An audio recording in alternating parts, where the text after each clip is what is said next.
श्री रामकृष्ण देव के उपदेश वचनामृत पृष्ठ क्रमांक 531 परिच्छेद 84 कली में भक्ति योग। श्री रामकृष्ण और शशधर पंडित। आज रथ यात्रा है। बुधवार 25 जून 1884 आषाढ़ की शुक्ला द्वितीया। आज सुबह श्री रामकृष्ण ईशान के घर निमंत्रण होकर आए हैं। ईशान का घर ठनठनिया में है।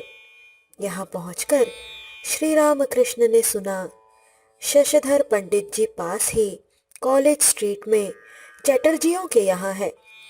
पंडित जी को देखने की उनकी बड़ी इच्छा है। पिछले पहर पंडित जी के यहाँ जाना निश्चित हुआ। दिन के 10 बजे का समय होगा। श्री रामकृष्ण ईशान के नीचे वाले बैठक खाने में भक्तों के साथ बैठे हैं।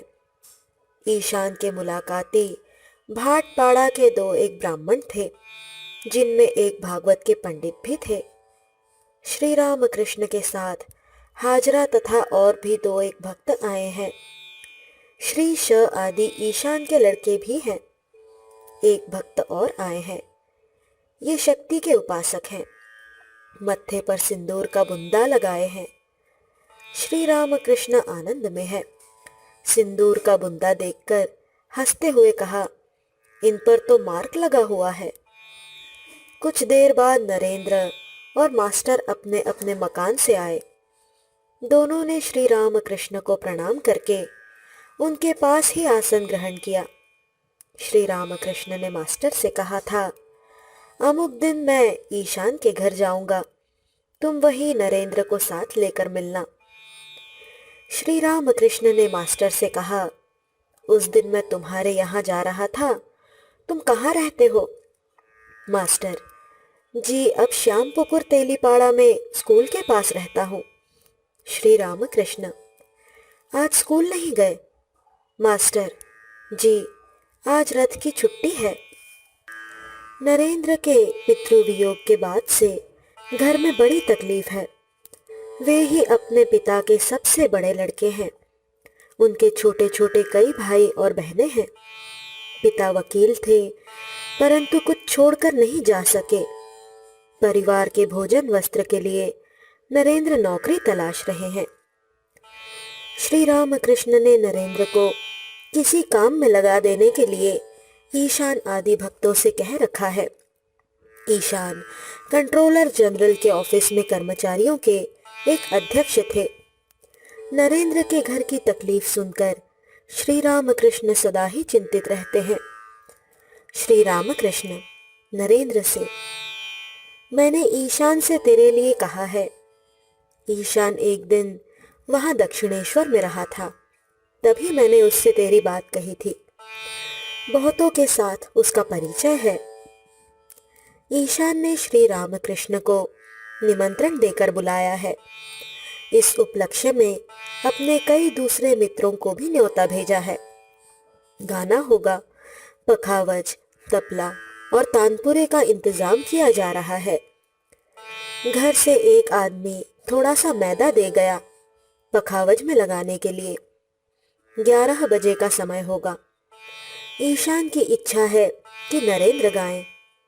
श्री रामकृष्ण ईशान से, इस समय मैदा तो अभी भोजन को बड़ी देर होगी। ईशान सहास्य, जी नहीं, ऐसी कुछ देर नहीं है। भक्तों में कोई कोई हंस रहे हैं। भागवत के पंडित भी हंसकर एक संस्कृत श्लोक कह रहे हैं। श्लोक की आवृत्ति हो जाने पर पंडित जी उसकी व्याख्या कर रहे हैं। कहते हैं, दर्शन आदि शास्त्रों से काव्य मनोहर है। जब काव्य का पाठ होता है, लोग उसे सुनते हैं, तब वेदांत, सांख्य, न्याय, पातंजलि ये सब रूखे जान पड़ते हैं। काव्य की अपेक्षा गीत मनोहर है। संगीत को सुनकर पाषाण हृदयों का भी हृदय द्रवित हो जाता है। यद्यपि गीतों में इतना आकर्षण होता है, तथापि सुंदरी स्त्री की तुलना में वह कम है। यदि एक सुंदरी स्त्री यहाँ से निकल जाए तो न किसी का मन काव्य में लगेगा न कोई गीत ही सुनेगा। सब के सब उसी स्त्री को देखने लगेंगे। और जब भूख लगती है तब काव्य, गीत, नारी कुछ भी अच्छा नहीं लगता। अन्न चिंता चमत्कारा। श्री रामकृष्ण सहास्य, ये रसिक है। पखावज बंद गया। नरेंद्र गा रहे हैं। गाना शुरू होने से कुछ पहले ही श्री रामकृष्ण ऊपर के बैठक खाने में विश्राम करने के लिए चले गए। साथ मास्टर और श्री श भी गए। यहाँ बैठक खाना रास्ते के ऊपर है। मास्टर ने श्री रामकृष्ण से श्री श का परिचय कराया। कहा ये पंडित है और प्रकृति के बड़े शांत है। बचपन से ही मेरे साथ पढ़ते थे। अब ये वकालत करते हैं। श्री रामकृष्ण इस तरह के आदमी भी वकालत करें? मास्टर भूलकर उस रास्ते में चले गए हैं। श्री रामकृष्ण मैंने गणेश वकील को देखा है। वहां दक्षिणेश्वर में बाबुओं के साथ कभी कभी जाता है। पन्ना वकील भी जाता है। सुंदर तो नहीं है पर गाता अच्छा है। मुझे मानता भी खूब है। बड़ा सरल है। श्री श से आपने किसे सार वस्तु सोचा? श्री श ईश्वर है और वे ही सब कर रहे हैं, परंतु उनके गुणों के संबंध में हमारी जो धारणा है वह ठीक नहीं। आदमी उनके संबंध में क्या धारणा कर सकता है? अनंत खेल है उनके। श्री रामकृष्ण बगीचे में कितने पेड़ हैं? पेड़ों में कितनी डालियां हैं? इन सब का हिसाब लगाने से तुम्हारा क्या काम? तुम बगीचे में आम खाने के लिए आए हो। आम खाकर चले जाओ। उनमें भक्ति और प्रेम करने के लिए आदमी मनुष्य जन्म पाता है। तुम आम खाकर चले जाओ। तुम शराब पीने के लिए आए तो शराब वाले की दुकान में कितने मन शराब है? इन सब का हिसाब करने से क्या प्रयोजन? तुम्हारे लिए तो एक गिलास ही काफी है। अनंत लीलाओं को जानने से तुम्हें क्या मतलब? कोटि कोटि वर्ष तक उनके गुणों का विचार करने पर उनके गुणों का अल्पांश भी न समझ पाओगे।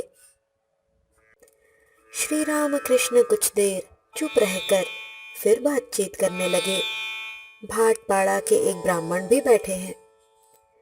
श्री रामकृष्ण मास्टर से संसार में कुछ नहीं, इनका ईशान का संसार अच्छा है, यही खैर है। नहीं तो अगर लड़के वैश्यागामी, गंजेड़ी, शराबी और उद्दंड होते तो तकलीफ की हद हो जाती। सबका मन ईश्वर पर, विद्या का संसार, ऐसा अक्सर नहीं देख पड़ता। ऐसे दो ही चार घर देखे, नहीं तो बस झगड़ा, तू मैं, हिंसा और फिर रोग, शोक, दारिद्र। यही देखकर कहा, माँ इसी समय मोड़ घुमा दो। देखना नरेंद्र कैसी विपत्ति में पड़ गया। बाप मर गया, घर वाले खाने को नहीं पाते, नौकरी की इतनी चेष्टा हो रही है, फिर भी कोई प्रबंध नहीं होता। अब देखो क्या करें। मास्टर पहले तुम यहाँ इतना आते थे, अब उतना क्यों नहीं आते? जान पड़ता है बीबी से प्रेम इस समय बढ़ा हुआ है। अच्छा है, दोष क्या है? चारों ओर कामिनी कांचन है। इसीलिए कहता हूँ माँ, अगर कभी शरीर ग्रहण करना पड़े तो संसारी न बना देना। भाटपाड़ा के ब्राह्मण, यहाँ आपने कैसे कहा? गृहस्थ धर्म की तो बड़ी प्रशंसा है।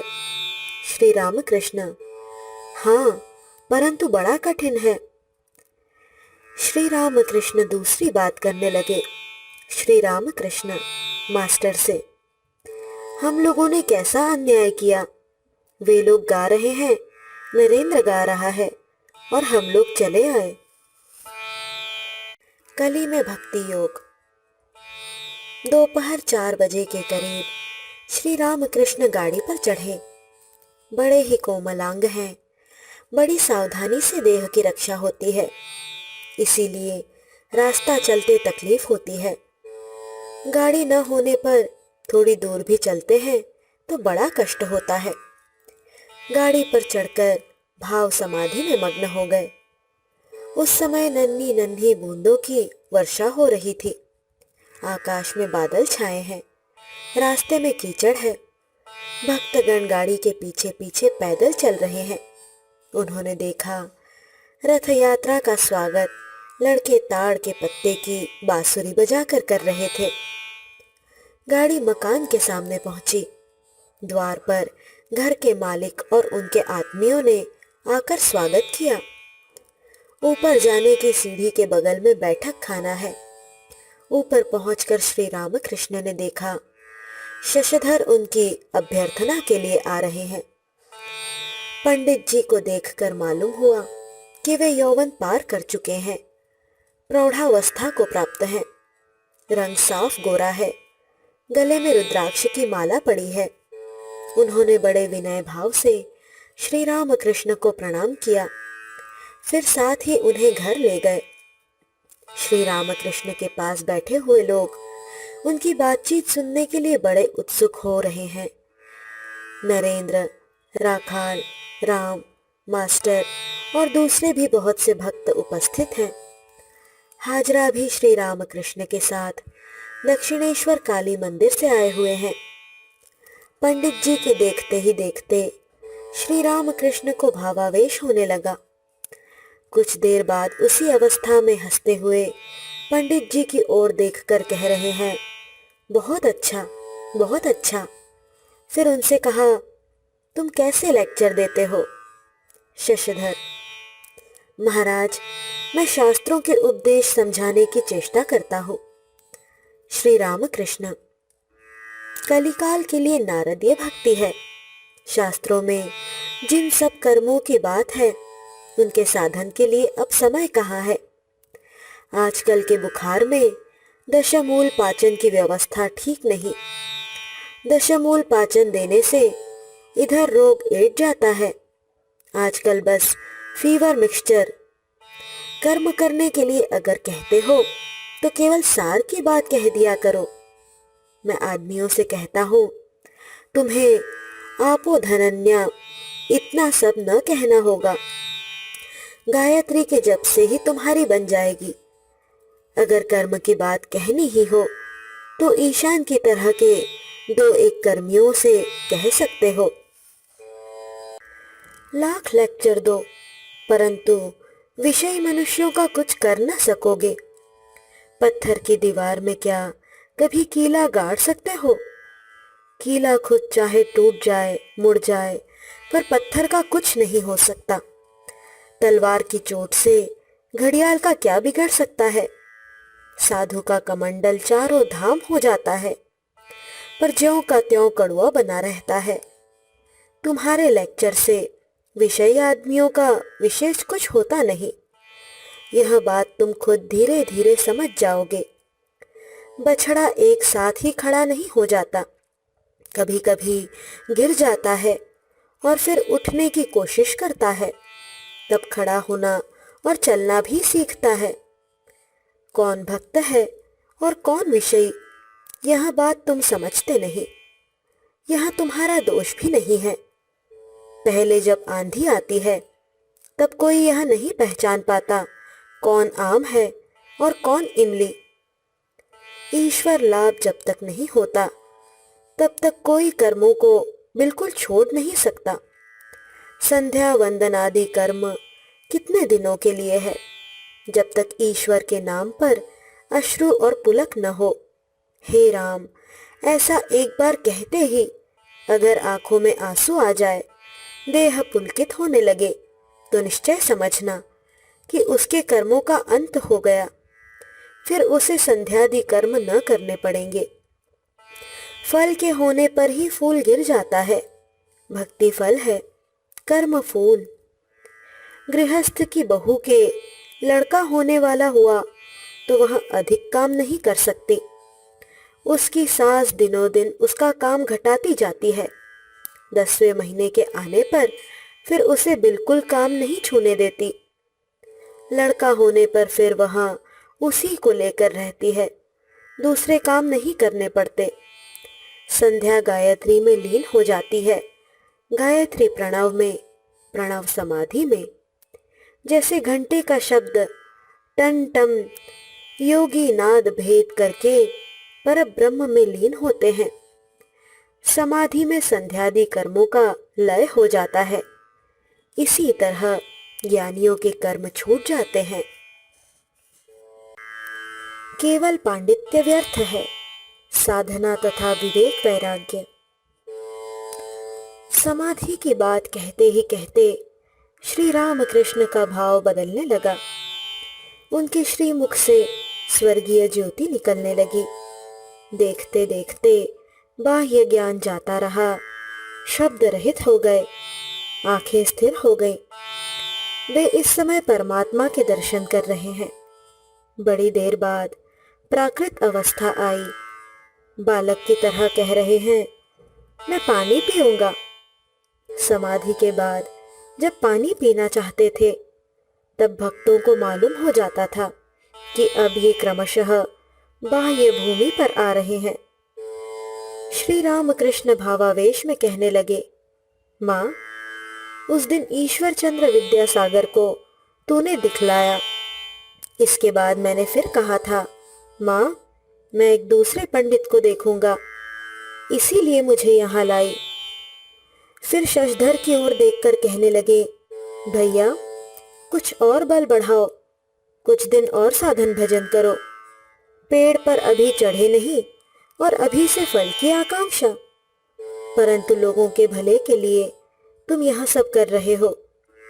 इतना कहकर श्री रामकृष्ण शशधर को सिर झुकाकर नमस्कार कर रहे हैं। फिर कहने लगे, जब पहले पहल मैंने तुम्हारी बात सुनी तो लोगों से पूछा, सिर्फ पंडित है या कुछ विवेक वैराग्य भी है? जिस पंडित के विवेक नहीं, वह पंडित ही नहीं। अगर आदेश मिला तो लोक शिक्षा में दोष नहीं। आदेश पाने पर अगर कोई लोक शिक्षा देता है तो फिर उसे कोई पराजित नहीं कर सकता। सरस्वती के पास से अगर एक भी किरण आ जाए तो ऐसी शक्ति हो जाती है कि बड़े बड़े पंडित भी सिर झुका लेते हैं। दिया जलाने पर झुंड के झुंड कीड़े इकट्ठे हो जाते हैं, उन्हें बुलाना नहीं पड़ता। उसी तरह जिसे आदेश मिला है उसे आदमियों को बुलाना नहीं पड़ता। अमुक समय में लेक्चर होगा, यह कहकर खबर नहीं भेजनी पड़ती। उसी में आकर्षण होता है, और इतना कि आदमी आप खींचकर आ जाते हैं। तब राजा बाबू सभी स्वयं ही दल बांध बांध कर उसके पास आते हैं और कहते रहते हैं, आपको क्या चाहिए? आम, संदेश, रुपया, पैसा, दुशाले, यह सब ले आया हूँ, आप क्या लीजिएगा? मैं उन आदमियों से कहता हूँ, दूर करो, यह कुछ मुझे अच्छा नहीं लगता, मैं कुछ नहीं चाहता। चुंबक पत्थर क्या लोहे से कहेगा कि मेरे पास आओ? कहना नहीं होता। लोहा आप ही चुंबक पत्थर के आकर्षण से आ जाता है। सच है कि इस तरह का आदमी पंडित नहीं होता, परंतु इसलिए यह न सोच लेना कि उसके ज्ञान में कुछ कमी है। कहीं किताबें पढ़कर भी ज्ञान होता है। जिसे आदेश मिला है उसके ज्ञान का अंत नहीं है। वह ज्ञान ईश्वर के पास से आता है, वह कभी चुकता नहीं। उस देश में धान नापते समय एक आदमी नापता है और दूसरा राशि ढेलता जाता है।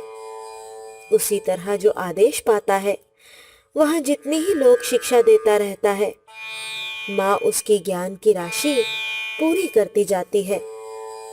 उस ज्ञान का अंत नहीं होता। मेरी अवस्था इसी प्रकार की है।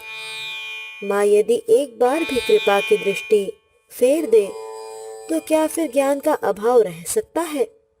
इसीलिए पूछ रहा हूँ, तुम्हें कोई आदेश मिला है या नहीं? हाजरा: हाँ, आदेश अवश्य मिला होगा। क्यों महाशय? पंडित जी: नहीं, आदेश तो विशेष कुछ नहीं मिला। गृहस्वामी: आदेश तो जरूर नहीं मिला, परंतु कर्तव्य के विचार से लेक्चर देते हैं। श्री रामकृष्ण: जिसने आदेश नहीं पाया उसके लेक्चर से क्या होगा? एक ब्राह्मण ने लेक्चर देते हुए कहा था, मैं पहले खूब शराब पीता था, ऐसा करता था, वैसा करता था। यह बात सुनकर लोग आपस में बतलाने लगे, साला कहता क्या है, शराब पीता था। इस तरह कहने से उसे विपरीत फल मिला। इसीलिए अच्छा आदमी बिना हुए लेक्चर से कोई उपकार नहीं होता। बरिसाल निवासी किसी सरकारी अफसर ने कहा था, महाराज आप प्रचार करना शुरू कर दीजिए तो मैं भी कमर कसूं। मैंने कहा, अजी एक कहानी सुनो। उस देश में हलदार पुकुर नाम का एक तालाब है।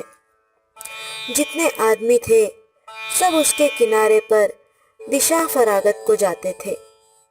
सुबह को जो लोग तालाब पर जाते वे गाली गलौज की बौछारों से उनके भूत उतार देते थे, परंतु गालियों से कुछ फल न होता था। उसके दूसरे ही दिन सुबह फिर वही घटना होती। लोग फिर दिशा फरागत को आते। कुछ दिनों बाद कंपनी से एक चपरासी आया। वहां तालाब के पास नोटिस चिपका गया। बस वहां टट्टी जाना बिल्कुल बंद हो गया। इसीलिए कहता हूं, ऐरे गहरे के लेक्चर से कुछ फल नहीं होता। चपरास के रहने पर ही लोग बात सुनेंगे। ईश्वर का आदेश न रहा तो लोक शिक्षा नहीं होती। जो लोक शिक्षा देगा उसमें बड़ी शक्ति चाहिए। कलकत्ते में बहुत से हनुमानपुरी हैं, उनके साथ तुम्हें लड़ना होगा। श्री रामकृष्ण उनके चारों ओर जो सब भक्त बैठे हुए थे उनकी ओर इंगित करते हुए, ये लोग तो अभी पट्टे हैं। चैतन्य देव अवतार थे, वे जो कुछ कर गए, कहो भला उसका अब कितना बचा हुआ है। और जिसने आदेश नहीं पाया उसके लेक्चर से क्या उपकार होगा। इसीलिए कहता हूं, ईश्वर के पाद पद्मों में मग्न हो जाओ। यह कहकर श्री राम कृष्ण प्रेम से मतवाले होकर गा रहे हैं, ऐ मेरे मन तू रूप के सागर में डूब जा। जब तू तलातल और पाताल खोजेगा तभी तुझे प्रेम रत्न धन प्राप्त होगा। इस समुद्र में डूबने से वह मरता नहीं, वह अमृत का समुद्र है। मैंने नरेंद्र से कहा था, ईश्वर रस के समुद्र है, तू इस समुद्र में डुबकी लगाएगा या नहीं, बोल। अच्छा सोच, एक खप्पर में रस है और तू मक्खी बन गया है, तो तू कहाँ बैठकर रस पिएगा, बोल। नरेंद्र ने कहा, मैं खप्पर के किनारे बैठकर मुंह बढ़ाकर पीऊंगा, क्योंकि अधिक बढ़ने से डूब जाऊंगा। तब मैंने कहा, भैया यह सच्चिदानंद सागर है, इसमें मृत्यु का भय नहीं है। यह सागर अमृत का सागर है। जिन्हें ज्ञान नहीं वे ही ऐसा कहते हैं कि भक्ति और प्रेम की बढ़ा चढ़ी अच्छी नहीं, परंतु ईश्वर प्रेम की क्या कहीं बढ़ा चढ़ी होती है। इसीलिए तुमसे कहता हूँ, सच्चिदानंद सागर में मग्न हो जाओ। ईश्वर लाभ हो जाने पर फिर क्या चिंता है। तब आदेश भी होगा और लोक शिक्षा भी होगी। ईश्वर लाभ के अनंत मार्ग भक्ति योग ही युग धर्म है। श्री रामकृष्ण। देखो, अमृत समुद्र में जाने के अनंत मार्ग हैं। किसी तरह इस सागर में पड़े कि बस हुआ। सोचो, अमृत का एक कुंड है, किसी तरह मुंह में उस अमृत के पड़ने से ही अमर होते हो। तो चाहे तुम खुद कूद कर उसमें गिरो या सीढ़ियों से धीरे धीरे उतरकर कुछ पियो या कोई दूसरा धक्का मारकर तुम्हें कुंड में डाल दे, फल एक ही है। अमृत का कुछ स्वाद लेने से ही अमर हो जाओगे। मार्ग अनंत है। ज्ञान, कर्म, भक्ति, चाहे जिस मार्ग से जाओ, आंतरिक होने पर ईश्वर को अवश्य प्राप्त करोगे। संक्षेप में योग 3 प्रकार के हैं: ज्ञान योग, कर्म योग और भक्ति योग। ज्ञान योग में ज्ञानी ब्रह्म को जानना चाहता है, नेति नेति विचार करता है, ब्रह्म सत्य और संसार मिथ्या है, यह विचार करता है। विचार की समाप्ति जहाँ है वहाँ समाधि होती है, ब्रह्म ज्ञान प्राप्त होता है।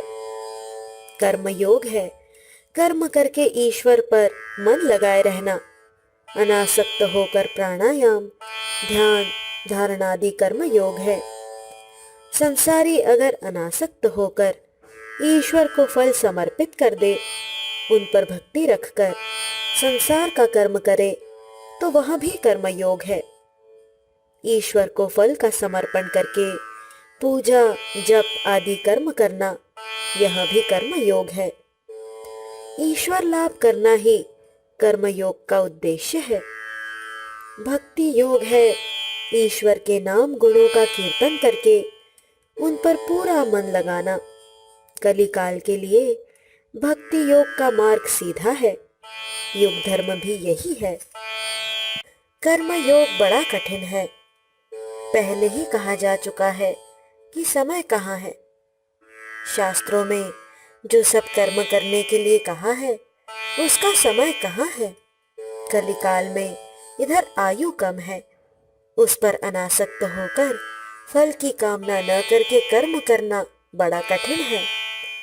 ईश्वर को बिना पाए कोई अनासक्त नहीं हो सकता।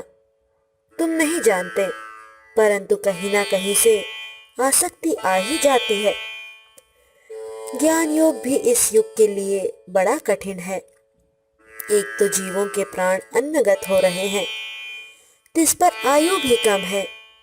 उधर देह बुद्धि किसी तरह जाती नहीं, और देह बुद्धि के गए बिना ज्ञान होने का नहीं। ज्ञानी कहता है, मैं ही वह ब्रह्म हूँ, न मैं शरीर, न भूख, न तृष्णा, न रोग, न शोक हूँ। जन्म मृत्यु सुख दुख इन सब से परे हूँ। यदि रोग शोक सुख दुख इन सब का बोध रहा, तो तुम ज्ञानी फिर कैसे हो सकोगे। इधर हाथ कांटों से छिद रहे हैं, घर घर खून बह रहा है, खूब पीड़ा होती है, फिर भी कहता है, कहाँ, हाथ तो कटा ही नहीं, मेरा क्या हुआ है। इसीलिए इस युग में भक्ति योग है।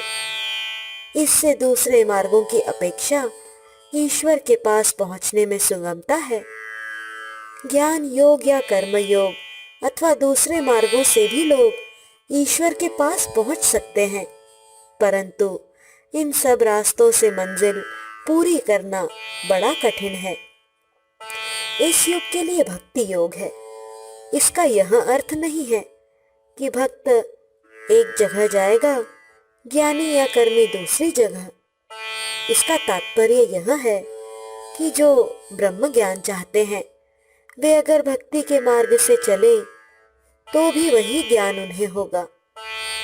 भक्त वत्सल अगर चाहेंगे तो वह भी दे सकते हैं। श्री राम कृष्ण। भक्त ईश्वर का साकार रूप देखना चाहता है, उनके साथ बातचीत करना चाहता है। वह बहुधा ब्रह्म ज्ञान नहीं चाहता, परंतु ईश्वर इच्छामय है। उनकी अगर इच्छा हो तो वे भक्त को सब ऐश्वर्यों का अधिकारी कर सकते हैं, भक्ति भी देते हैं और ज्ञान भी। अगर कोई एक बार कलकत्ता आ जाए तो किले का मैदान, एशियाटिक सोसाइटीज म्यूजियम सब उसे देखने को मिल जाएगा। पर बात तो यह है कि कलकत्ता किस तरह आया जाए।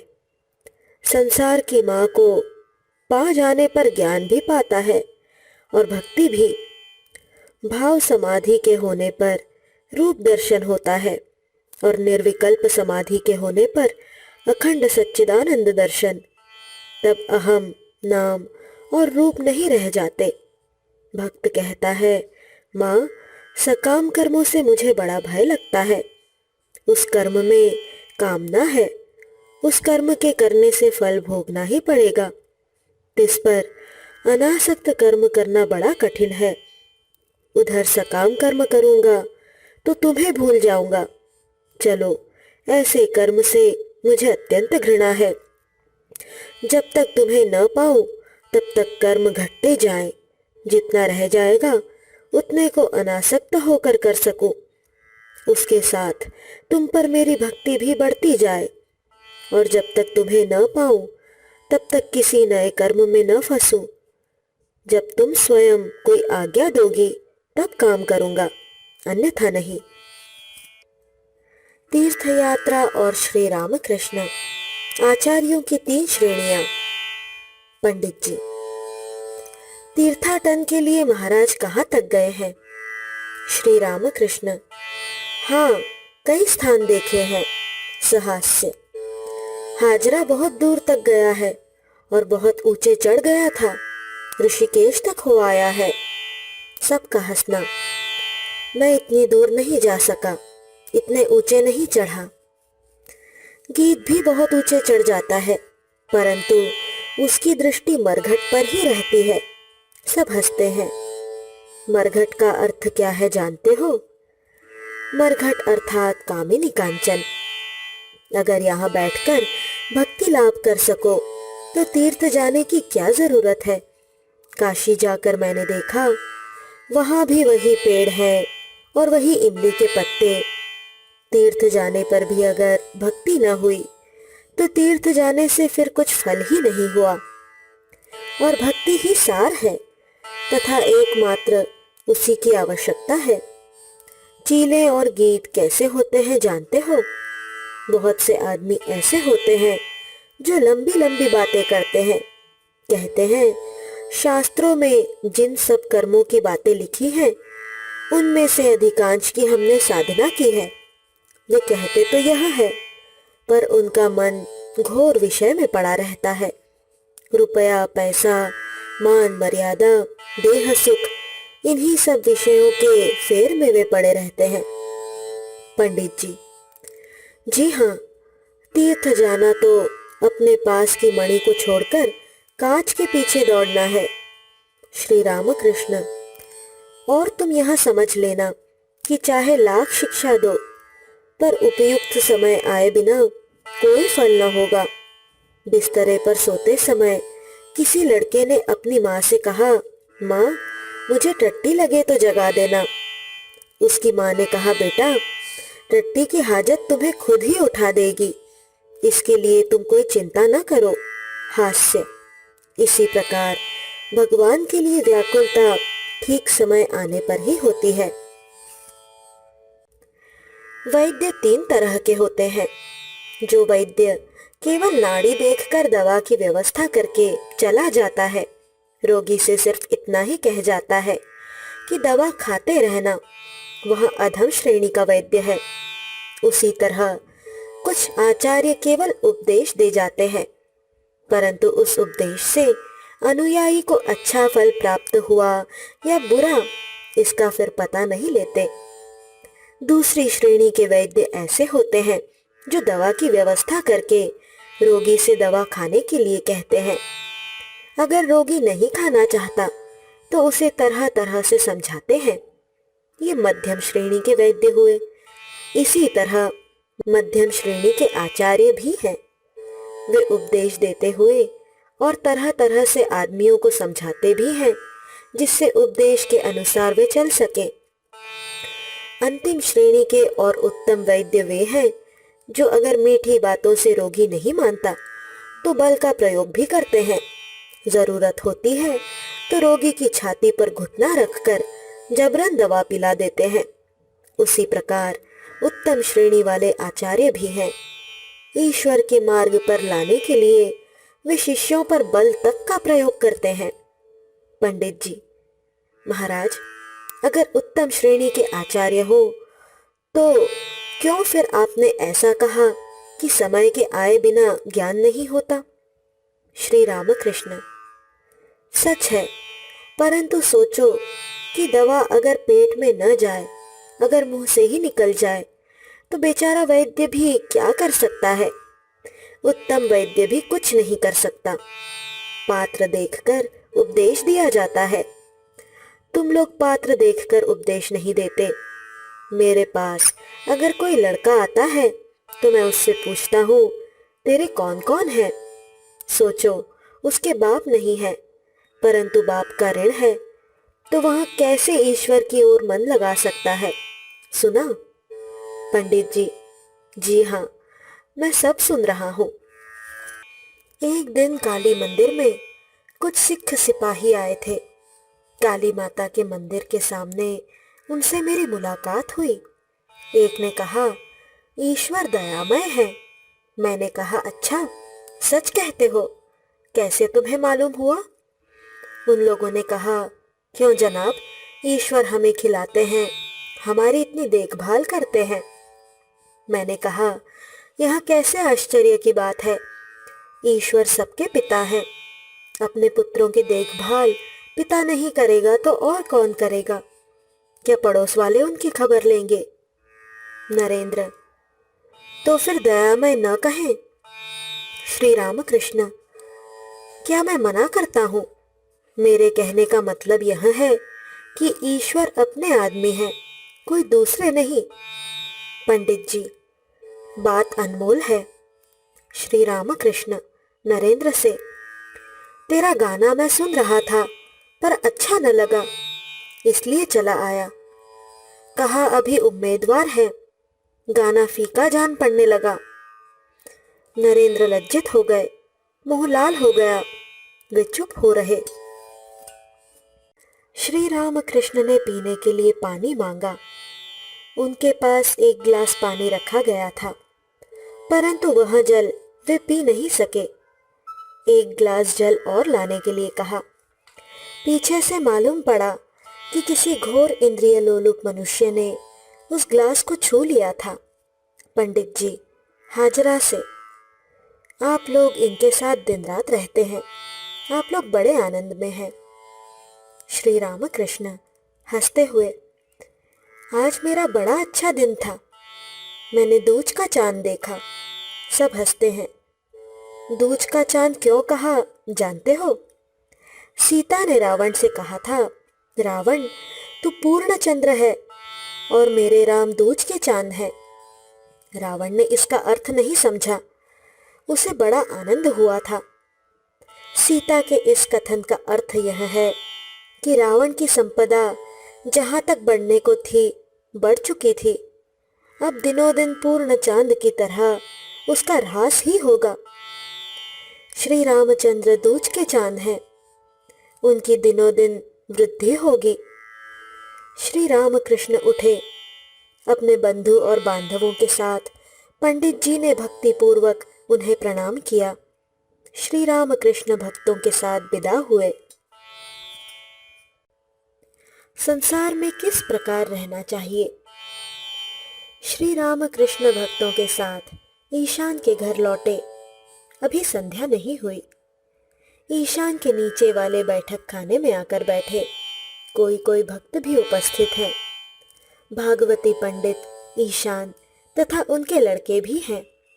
श्री रामकृष्ण सहास्य, शशधर से मैंने कहा, पेड़ पर चढ़ने के पहले ही फल की आकांक्षा करने लगे। कुछ भजन साधन और करो, तब लोक शिक्षा देना। ईशान, सभी लोग सोचते हैं मैं लोक शिक्षा दूं। जुगनू सोचता है संसार को प्रकाशित मैं कर रहा हूं। इस पर किसी ने कहा भी था, ए जुगनू, क्या तुम भी संसार को प्रकाश दे सकते हो? तुम तो अंधेरे को और भी प्रकट करते हो। श्री रामकृष्ण जरा मुस्कुराकर, परंतु निरे पंडित ही नहीं है, कुछ विवेक और वैराग्य भी है। भाटपाड़ा के भागवती पंडित भी अब तक बैठे हुए हैं। उम्र 70-75 होगी। वे टकटकी लगाए श्री रामकृष्ण को देख रहे हैं। भागवती पंडित श्री रामकृष्ण से, आप महात्मा हैं। श्री रामकृष्ण, यह बात आप नारद, शुकदेव, प्रहलाद, इन सब के लिए कह सकते हैं, मैं तो आपके पुत्र के समान हूँ। परंतु एक दृष्टि से कह सकते हैं, यह लिखा है कि भगवान से भक्त बड़ा है, क्योंकि भक्त भगवान को हृदय में लिए हुए घूमता है। भक्त के लिए भगवान ने कहा है, भक्त मुझे छोटा देखता है और अपने को बड़ा। यशोदा कृष्ण को बांधने चली थी। यशोदा को विश्वास था, मैं अगर कृष्ण की देख रेख न करूंगी तो और कौन करेगा। कभी तो भगवान चुंबक है और भक्त सुई। भगवान भक्त को खींच लेते हैं, और कभी भक्त चुंबक और भगवान सुई। भक्त का इतना आकर्षण होता है कि उसके प्रेम को देख मुग्ध होकर भगवान उसके पास खींचे चले जाते हैं। श्री राम कृष्ण दक्षिणेश्वर लौटने वाले हैं। नीचे के बैठक खाने के दक्षिण ओर वाले बरामदे में आकर खड़े हुए हैं। ईशान आदि भक्तगण भी खड़े हैं। बातों ही बातों में श्री राम कृष्ण ईशान को बहुत से उपदेश दे रहे हैं। श्री राम कृष्ण ईशान से, संसार में रहकर जो उन्हें पुकारता है वह वीर भक्त है। भगवान कहते हैं, जिसने संसार छोड़ दिया है वह मुझे पुकारेगा ही, मेरी सेवा करेगा ही। उसकी इसमें बड़ाई क्या है। वह अगर मुझे न पुकारे तो लोग उसे धिक्कारेंगे, पर जो संसार में रहकर भी मुझे पुकारता है, 20 मन का पत्थर हटाकर मुझे देखता है, वही धन्य है, वही बहादुर है, वही वीर है। भागवती पंडित। शास्त्रों में तो यही बात है। धर्मव्याध और पतिव्रता की कथा में तपस्वी ने सोचा था, मैंने कौवे और बगुले को भस्म कर डाला है, मेरा स्थान बड़ा ऊंचा है। वह पतिव्रता के घर गया था। पति पर उसकी इतनी भक्ति थी कि वह दिन रात उसी की सेवा किया करती थी। पति के घर आने पर पैर धोने के लिए उसे पानी देती, यहाँ तक कि अपने बालों से उसके पैर पोंछती थी। तपस्वी अतिथि होकर गए थे। भिक्षा मिलने में देर हो रही थी, इस पर चिल्लाकर कह उठे, तुम्हारा भला न होगा। पतिव्रता ने उसी समय भीतर से कहा, यह कौवे और बगुले को भस्म करना थोड़े ही है। महाराज जरा ठहरो, मैं स्वामी की सेवा कर रही हूँ, तब तुम्हारी भी पूजा करूंगी। धर्मव्याध के पास कोई ब्रह्म ज्ञान के लिए गया था। व्याध पशुओं का मांस बेचता था, परंतु पिता माता को ईश्वर समझकर दिन रात उनकी सेवा करता था। जो मनुष्य ब्रह्म ज्ञान के लिए उसके पास गया था, वह तो उसे देखकर दंग रह गया। सोचने लगा, यह व्याध मांस बेचता है और संसारी मनुष्य है, यह भला मुझे क्या ब्रह्म ज्ञान दे सकता है। परंतु वह व्याध पूर्ण ज्ञानी था। श्री रामकृष्ण अब गाड़ी पर चढ़ेंगे।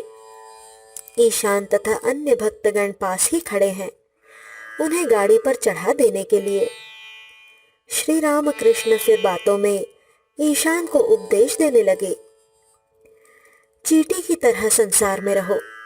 इस संसार में नित्य और अनित्य दोनों मिले हुए हैं। बालू के साथ शक्कर मिली हुई है। चींटी बनकर चीनी का भाग ले लेना। जल और दूध एक साथ मिले हुए हैं। चिदानंद रस और विषय रस। हंस की तरह दूध का अंश लेकर जल का भाग छोड़ देना। पनडुब्बी चिड़िया की तरह रहो। परों में पानी लग जाए तो झाड़ कर निकाल देना। इसी प्रकार पांकाल मछली की तरह रहना। वह रहती है कीच में, परंतु उसकी देह बिल्कुल साफ रहती है। गोलमाल में माल है, गोल निकालकर माल ले लेना। श्री रामकृष्ण गाड़ी पर बैठे। गाड़ी दक्षिणेश्वर की ओर चल दी।